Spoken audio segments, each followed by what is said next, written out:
কাল সকালে ঘুম থেকে উঠে যদি দেখেন পেট্রোলের দাম লিটার প্রতি 10 থেকে 15 টাকা বেড়ে গেছে, তাহলে অবাক হবেন না। না, এটা কোনো গুজব নয়। হাজার হাজার কিলোমিটার দূরে ইরান, ইসরায়েল এবং আমেরিকার মধ্যে যে ভয়ঙ্কর যুদ্ধ শুরু হয়েছে, তার সরাসরি কোপ পড়তে চলেছে আপনার আর আমার পকেটে। কারণ ইরান বন্ধ করে দিয়েছে বিশ্বের সবচেয়ে গুরুত্বপূর্ণ তেলের রাস্তা হরমুজ প্রণালী। কিন্তু এই হরমুজ প্রণালী আসলে কি? এর জেরে ভারতের বাজারে কেন আগুন লাগতে চলেছে?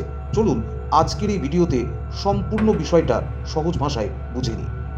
ইরান এবং ওমানের মাঝখানে মাত্র 21 থেকে 39 কিলোমিটার চওড়া একটি জলের রাস্তা। এটাই হলো হরমুজ প্রণালী বা স্ট্রেট অফ হরমুজ। একে বলা হয় বিশ্বের তেলের গলার নলি। বিশ্বের মোট উৎপাদিত তেলের প্রায় 20 থেকে 15% এই সরু রাস্তা দিয়েই যাতায়াত করে। সৌদি আরব, ইরাক, কুয়েত এই সব দেশ থেকে তেল ভর্তি বিশাল বিশাল জাহাজ এই রাস্তা দিয়েই বেরোয়।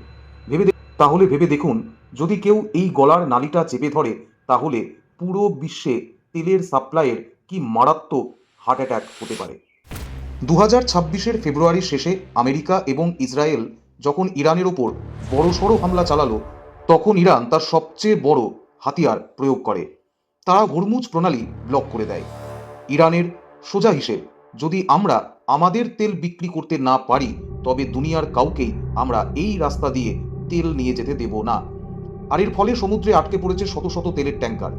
বিশ্ববাজারে অপরিশোধিত তেল বা ক্রুড অয়েলের সাপ্লাই টান পড়েছে। আর অর্থনীতিতে সাপ্লাই কমলে দাম তো বাড়বেই। এবার আসি আমাদের কথায়।